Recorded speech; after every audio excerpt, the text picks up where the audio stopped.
जयपुर के मोती डुंगरी गणेश मंदिर से भाजपा प्रदेश अध्यक्ष सीपी जोशी ने पूर्व प्रधानमंत्री भारत रत्न श्रद्धेय अटल बिहारी वाजपेयी जी के जन्मदिन के उपलक्ष्य पर सुशासन पखवाड़ा के अंतर्गत धार्मिक स्थलों पर स्वच्छता कार्यक्रम की शुरुआत की। इस दौरान जयपुर शहर सांसद श्री रामचरण बोहरा, जयपुर शहर जिलाध्यक्ष श्री राघव शर्मा समेत पार्टी पदाधिकारी समेत अनेक कार्यकर्ता मौजूद रहे। उनके हार का सदमा अभी तक उनके मुझे लगता है जहन से उतरा नहीं है। राजस्थान में पूरी तरह हार की अमृत हुई है और करणपुर की जनता ने भी उनको स्पष्ट संकेत दे दिए हैं कि करणपुर में कमल खिलेगा। और मैं सोचता हूं कि यही हार का एक कारण है, उनको अभी भी सता रहा है। करणपुर में पिछले 5 वर्षों में जिस प्रकार से थाने और दफ्तरों की दलाली हुई है, जिस प्रकार का नशे का कारोबार हुआ है, और उसमें वही लोग लिप्त हैं जो आज चुनाव लड़ रहे हैं। ऐसे में जनता ने उनको नकार दिया है और करणपुर में कमल खिलेगा, ये जनता ने तय कर लिया है। अजमेर के पुष्कर में अखिल भारतीय मारवाड़ी महिला सम्मेलन की ओर से पुष्कर राज पगड़ी महोत्सव का आयोजन किया गया। पुष्कर में तीर्थ पुरोहित पंडित रविकांत शर्मा द्वारा इस धार्मिक आयोजन को संपन्न करवाया गया। शाखा अध्यक्ष अंबिका हेड़ा ने बताया कि आयोजन की सफलता के लिए संपूर्ण व्यवस्था 600 कार्यकर्ताओं ने संभाली। प्रदेश अध्यक्ष नमिता प्रेम प्रकाश खंडेलवाल का कार्यक्रम में विशेष सहयोग रहा। सभी युगल एवं एकल यजमान द्वारा पुरस्कार सरोवर पूजा एवं संकल्प पूर्ण कर 2000 मीटर पगड़ी वाराह घाट से शुरू होकर 52 घाटों से होती हुई पूरी परिक्रमा के बाद वाराह घाट पहुंची। संकल्प पूर्ण कर वाराह घाट से समेटते हुए पगड़ी एकत्रित की गई। कार्यक्रम में फलों का भोग, ठाकुर जी का श्रृंगार, महाआरती का आयोजन भी विधि विधान के साथ किया गया। करेंगे अखिल भारतीय मारवाड़ी सम्मेलन की तरफ से है ये सारा प्रोग्राम, और फिर पूरा ये कंप्लीट होके ये सब जो है ये हम सब लेडीज़ को मिल जाएंगी कि प्रसाद के जैसे।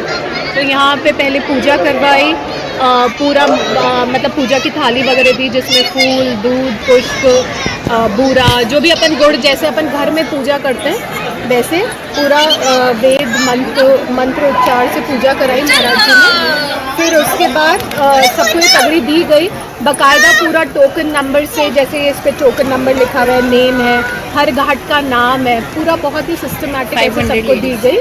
हाँ, अराउंड 500 लेडीज़ हैं यहाँ पे आज। कितने मीटर होगी ये पगड़ी और कितने घाटों पर? 2000 मीटर। कितने घाटों पर ये जो है पगड़ी?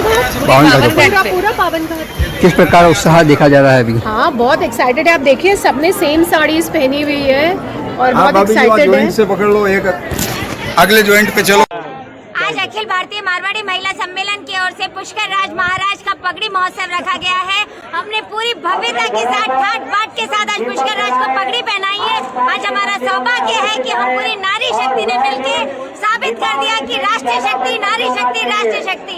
आज पूरा भगवान को, ठाकुर जी को हमने लहरिया पाक पहनाया है। इतना खूबसूरत आज का जो आयोजन है, आज का जो मंजर है, वो देख के ऐसा लग रहा है बस इसी में खोए रहे और बस यही पुष्कर राज को जय नमन करते रहे। क्या संदेश देना चाहते हो?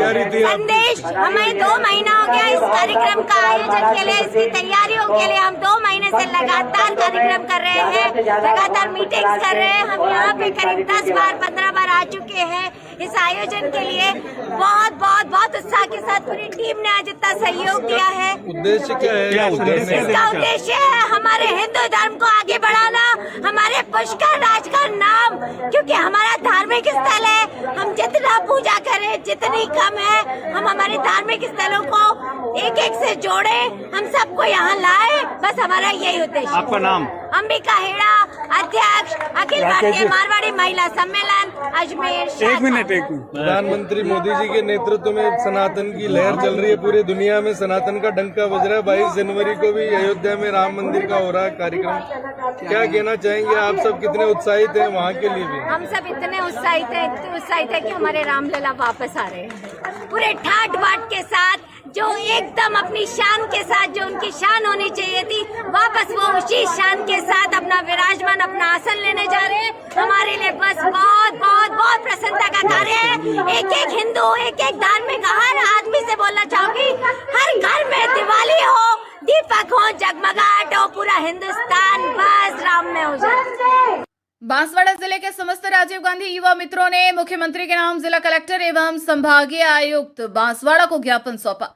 ज्ञापन में बताया कि वर्ष 2021 से 22 में राजस्थान सरकार द्वारा आर्थिक एवं संख्यायिकी विभाग के अंतर्गत 5000 की संख्या में राजीव गांधी युवा मित्र कार्यक्रम की शुरुआत की गई थी, जिसके तहत राजीव गांधी युवा मित्र शहरी क्षेत्र एवं ग्रामीण क्षेत्रों में दूरदराज धनिया तक राज्य सरकार की एवं केंद्र सरकार की जन कल्याणकारी योजनाओं को धरातल पर लागू करने के लिए आमजन से घर घर जाकर सीधा संवाद करने का कार्य करते थे।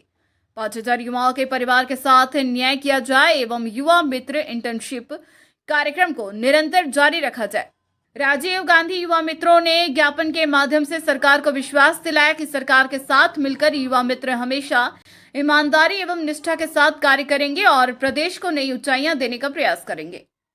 नागौर के रियाबड़ी उपखंड के ग्राम सथानी में स्वच्छ भारत मिशन अभियान की पोल खुलती नजर आ रही है। बस स्टैंड से लेकर चार भुजानाथ मंदिर जाने वाले रास्ते में साफ सफाई नहीं होने से नालियां गंदे पानी से अटी पड़ी है, जिससे मौसमी गंभीर बीमारियां फैलने की आशंका लगी रहती है।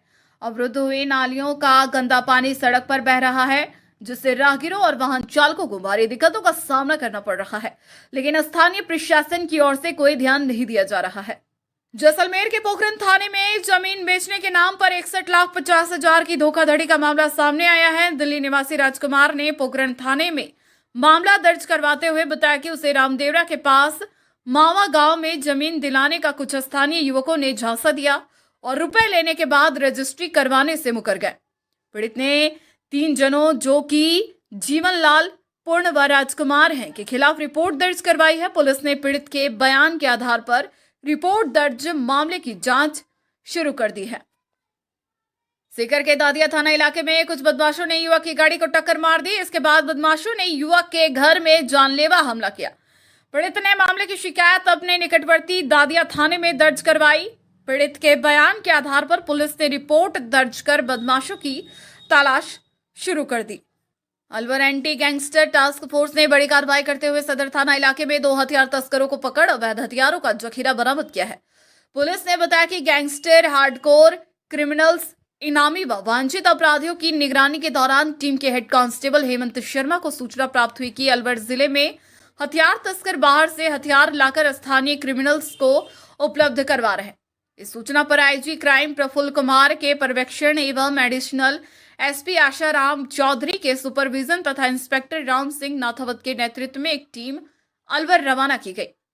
आम सूचना डेवलप करने के दौरान एकत्रित जानकारी एवं तकनीकी सहायता से सदर थाना क्षेत्र के महुआ टोल के आगे हथियारों की खरीद फरोख्त की जानकारी हासिल हुई। सूचना पर एजीटीएफ ने स्थानीय पुलिस को साथ लेकर दादर गांव के पास खड़े दोनों युवकों एजाज अहमद और साहिल खान को दबोच लिया। आरोपी वहां किसी को हथियार बेचने की फिराक में खड़े थे। तलाशी में एक पिस्टल, 2 रिवॉल्वर, 3 देशी कट्टे और 28 कारतूस मिलने पर दोनों को थाना पुलिस ने कब्जे में ले लिया। आज शाम को मालाखेड़ा रोड पर टोल से पहले सीआईडी सीबी के इनपुट पर कार्रवाई करते हुए 2 अपराधियों को गिरफ्तार किया गया है, जिनके कब्जे से 6 हथियार, जिनमें 1 पिस्टल, 2 रिवॉल्वर और 3 देसी कट्टे जब्त किए गए। उनके साथ ही 28 जिंदा कारतूस जब्त किए गए। आरोपी कितने हैं? 2 आरोपियों को मौके से गिरफ्तार किया गया है। इनके खिलाफ किसी तरह का पहले भी कोई मुकदमा दर्ज पाया गया है क्या? मुकदमे अलग थाना क्षेत्र के हैं, उनके संबंध में आपराधिक रिकॉर्ड चेक करके बताया। क्या क्या नाम है सर इनके? एक का नाम एजाज अहमद और दूसरे का शाहिद खान। कहाँ के निवासी हैं? एक महुआ जो थाना मालाखेड़ा क्षेत्र में पड़ता है उसका निवासी है। दूसरा आरोपी शाहिद खान सालपुर का वास निवासी अरावली बिहार का। किस तरीके के पहले मुकदमे इनके ऊपर दर्ज हैं? मुकदमे अभी चेक किए जाएंगे। एंटी गैंगस्टर टास्क फोर्स ने कार्रवाई की, क्या आप कुछ नहीं, थाना पुलिस ने ही कार्रवाई की है, उनकी इन्फॉर्मेशन उनका था, सीआईडीसीबी का क्या रोल था इसमें? इनपुट सीआईडीसीबी का ही इनपुट था। सर, अभी पूछताछ में ये हथियार कहाँ से लेकर आए, किस वारदात को अंजाम देते, क्या मुख्य रूप से सामने आया पूछताछ में? मुख्य रूप से तो ये था कि बेचने की फिराक में थे ये। अच्छा। और बाकी बातें अभी अनुसंधान में पूछताछ, गहनता से पूछताछ की जाएगी, तब मालूम पड़ेगा कि हथियार का स्रोत क्या था और देने किसको जा रहे थे। पहले भी इन्होंने हथियार इस तरीके से सप्लाई किए हैं क्या? इस संबंध में तो रिकॉर्ड देख के ही पता चलेगा, उन थानों से रिकॉर्ड प्राप्त किया जिस जाएगा। व्यक्ति को देने के लिए आए थे उस व्यक्ति को भी रिकॉर्ड किया है। अजमेर में विश्व प्रसिद्ध ख्वाजा मोइनुद्दीन चिश्ती के सालाना उर्स को लेकर एसपी चुनाराम जाट ने दरगाह एवं क्षेत्र का दौरा कर सुरक्षा व्यवस्थाओं का जायजा लिया। उन्होंने दरगाह के अंदर किए गए अतिक्रमणों को हटाने को लेकर दरगाह कमेटी को आवश्यक निर्देश दिए, जिससे जायरीनों को तकलीफ ना हो और कोई अप्रिय घटना ना हो। उन्होंने क्षेत्र के दरगाह थाने के एसएचओ व अन्य पुलिस अधिकारियों को क्षेत्र में सुरक्षा व्यवस्थाओं के लिए आवश्यक दिशा निर्देश भी दिए। अभी आज क्योंकि अभी 8 तारीख या 9 तारीख के आसपास है, वो झंडे की रस्म के साथ में वो शुरू हो रहा है, तो उसको लेकर के यहाँ व्यवस्थाएं देखने के लिए मेरे यहाँ सीओ, एसएचओ और एडिशनल एसपी के साथ में यहाँ विजिट की है और यहाँ दरगाह कमेटी और अंजुमन को आवश्यक दिशा निर्देश दिए हैं कि किस तरह से हमें उर्स को लेकर के व्यवस्थाएं करनी है, क्योंकि दरगाह के अंदर भी कुछ जगह पे अस्थायी रूप से अतिक्रमण किए हुए हैं। तो दरगाह कमेटी को निर्देश दिए हैं कि ये अस्थायी अतिक्रमण जो हैं ये हटाए जाएं ताकि किसी भी तरह की कोई अनहोनी ना हो। अलवर के राजगढ़ में राज्य मंत्री स्वतंत्र प्रभार संजय शर्मा के पहुंचने पर पदाधिकारियों ने उनका माला साफा पहनाकर स्वागत किया। इस बीच राजगढ़ सिकंदरा मार्ग स्थित औद्योगिक क्षेत्र में विभिन्न सामाजिक संगठनों ने संजय शर्मा का स्वागत किया। इस दौरान सैकड़ों भाजपाई व समाज के लोग मौजूद रहे। डिडवाना जिले के मौलासर थाना पुलिस ने बड़ी कार्रवाई करते हुए सरदार गैंग के सरगना राकेश गोदारा और इसी गैंग के बदमाश और 5,000 रुपए का इनामी बदमाश आदित्य सिंह उर्फ मोनू को गिरफ्तार करने में सफलता प्राप्त की है। दोनों ही बदमाश कई गंभीर और बड़े अपराधों को अंजाम दे चुके हैं और कई मामलों में लंबे समय से फरार थे। पुलिस को इन बदमाशों को गिरफ्तार करने के लिए भी लगभग 500 किलोमीटर से ज्यादा का पीछा करना पड़ा है। इसके बाद दोनों आरोपियों को जैसलमेर से गिरफ्तार कर लिया गया। फिलहाल पुलिस इन आरोपियों से पूछताछ में जुटी है। ये पुलिस मुख्यालय द्वारा तथा श्रीमान पुलिस अधीक्षक डीडवाना कुचामन द्वारा एक फरार अपराधियों और गैंग्स के खिलाफ धरपकड़ का अभियान चल रहा है। उस अभियान के तहत हमारे यहाँ एक सरदार गैंग के सक्रिय होने की सूचना थी, जिसका राकेश गोदारा नाम से सरगना है और दूसरा आदित्य सिंह है जो हमारा 5,000 का इनामी बदमाश है, जो मोलासर थाने के एक 363, 366 और 365 और पॉक्सो एक्ट में वांटेड है। इन पर थानाधिकारी मोलासर ने कार्रवाई करते हुए राकेश गोदारा जो सरदार गैंग का सरगना है, इसको जिसके खिलाफ धौंद में और कुचामन थाने में वांछित है। धौंद में इसने थानाधिकारी की गाड़ी के टक्कर मारी थी, 307 का मुकदमा दर्ज है इसके खिलाफ और आदित्य सिंह इसमें वांटेड है। आदित्य सिंह पर श्रीमान पुलिस अधीक्षक महोदय ने 5,000 का इनाम घोषित कर रखा है और कल थानाधिकारी ने इन दोनों को अरेस्ट किया है। इनके खिलाफ कार्रवाई की जाए। आगे आदित्य सिंह को तो मोलासर थाने में गिरफ्तार कर लिया गया है, उसके खिलाफ जो मुकदमा दर्ज है पॉक्सो एक्ट का उसके अंदर, और राकेश गोदारा के खिलाफ कुचामन में जो मुकदमा दर्ज है। अजमेर में हिट फॉर रन कानून के विरोध में टैक्सी चालकों ने जिला कलेक्ट्रेट में प्रदर्शन किया और जिला कलेक्टर को ज्ञापन सौंपा। ज्ञापन में उन्होंने ड्राइवरों के काले कानून में संशोधन की मांग की।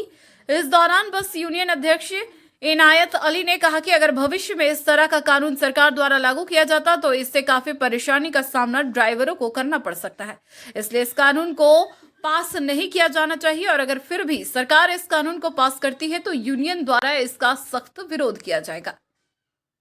क्या है पूरा भैया, ये जो काला कानून इन्होंने गृह मंत्री अमित शाह ने जी ने निकाला है, तो हमके उसके विरोध में, उसके संदर्भ में सब आज सुबह 10 बजे गांधी भवन पे इकट्ठा हुए और इकट्ठा होकर हमने परसों 1 तारीख को मैं एसपी साहब से मिला था, उनको मैंने एक अवगत कराया था, इस चीज़ से एक एप्लीकेशन दी थी। इसी संदर्भ में कि हम लोग 3/1/2024 को एक ज्ञापन गृह मंत्री अमित शाह के लिए हम ये ज्ञापन देंगे कलेक्टर साहब को, और शांतिपूर्ण तरीके से हमारा प्रोटेस्ट वहाँ से चालू हुआ, गांधी भवन से भी, और शांतिपूर्ण, ना कोई ट्रैफिक अवरोध हुआ, ना कोई किसी तरह का उग्र आंदोलन हुआ। शांतिपूर्वक हम यहाँ पर आए। आने के बाद एसडीएम साहब से मैं मिला हूँ। एसडीएम साहब ने ज्ञापन दिया और मेरे को आश्वासित किया कि ये कानून अभी लागू नहीं हो रहा और आप मेहरबानी करके सब ड्राइवरों को अपनी गाड़ियाँ चलाएं। लेकिन मैं ये कहता हूँ, ठीक है, अगर जिस तरीके से उन्होंने हमें आश्वासन दिया, हम आश्वसित हुए, लेकिन हम ये बता रहे हैं कि अगर ये कानून लागू हुआ तो पूरे हिंदुस्तान में स्टीयरिंग छोड़ो चक्का जाम हड़ताल होगी। हम इस कानून को किसी तरह से कतई बर्दाश्त नहीं करेंगे, क्योंकि ड्राइवर अपने बच्चे पालेगा या जेल भुगतेगा। दूसरी चीज ये, वो ड्राइवर अपने 5-7 लाख रुपए जुर्माने के कहाँ से लाएगा?